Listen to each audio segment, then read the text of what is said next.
அப்போ அவருடைய லக்கண புள்ளி கன்னியா லக்கணத்துக்கு சித்திரை லக்கண புள்ளி விழுந்திருக்குதுன்னா அந்த ஜாதகரை வழிநடத்தி செல்லக்கூடிய கிரகம் யார்?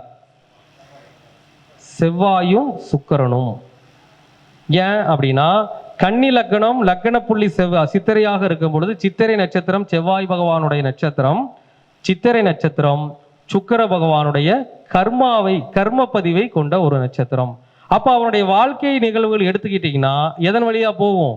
செவ்வாய் தான் கொண்டுட்டு போவாரு, இன்னொரு பக்கம் சுக்கிரன் கொண்டு போவார். ஒண்ணு வேண்டாங்க, கன்னி லக்கணத்துக்கு 2-9 உண்டான சுக்கிரன் வச்சுக்கீங்களேன். அவர் ஜாதகத்துல ஏதாச்சும் ஒரு நல்ல இடத்துல 11ஆம் இடத்துல இருக்கிறாருன்னு வச்சுக்கோங்க, அவங்களுக்கு என்ன கொடுப்பினை கிடைக்கும்னு நினைக்கிறீங்க? யோசிங்க.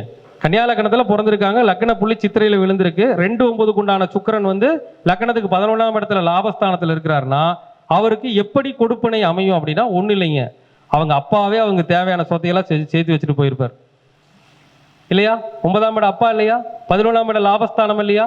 அப்போ அவனு அவங்க அப்பா சொத்தை சேர்த்து வச்சுட்டு போயிருப்பாரு. இல்லைன்னா இவரு தன்னுடைய என்ன பண்ணுவாருங்க, சுய உழைப்பின் மூலமாக எந்த வகையிலன்னு பார்த்தீங்கன்னா சுக்கிரன் எந்த வீட்டுக்கு உண்டானவர்? 2ஆம் வீட்டுக்கும் 9ஆம் வீட்டுக்கு உண்டானவர். அப்போ அவங்க குடும்பத்தில் இருக்கக்கூடிய உறுப்பினர்கள் இருப்பாங்க இல்லையா? அப்ப கல்யாணம் முடிச்சாருன்னா யாருங்க? மனைவி. அப்ப மனைவி மூலமாக நல்ல சம்பாத்தியம். சுக்கிரனா மனைவி தானே. அப்ப மனைவி மூலமாக நல்ல சம்பாத்தியம் பெற்றிருப்பாரு, மனைவி நல்லா சப்போர்ட் பண்ணுவாங்க, அதனால வாழ்க்கையில உயர்ந்து வருவார். இன்னொன்னு 9ஆம் இடம் என்னது? டீச்சிங் இல்லையா? ஒருத்தருக்கு சொல்லி கொடுக்குறது, அவர் டீச்சிங்ல இருப்பாரு. டீச்சிங் துறையின் மூலமாக எந்த ஒரு வேலையா இருந்தாலும் அது டீச் பண்றதுன்னு ஒன்று இருக்கும் இல்லையா?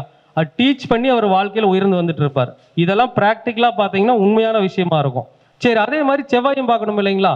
சித்திரையில் இருக்கும்போது செவ்வாய் அப்படிங்கிறவர் யாரு? லக்கணத்துக்கு 3ஆம் வீட்டுக்கும் 8ஆம் வீட்டுக்கு உண்டானவர்.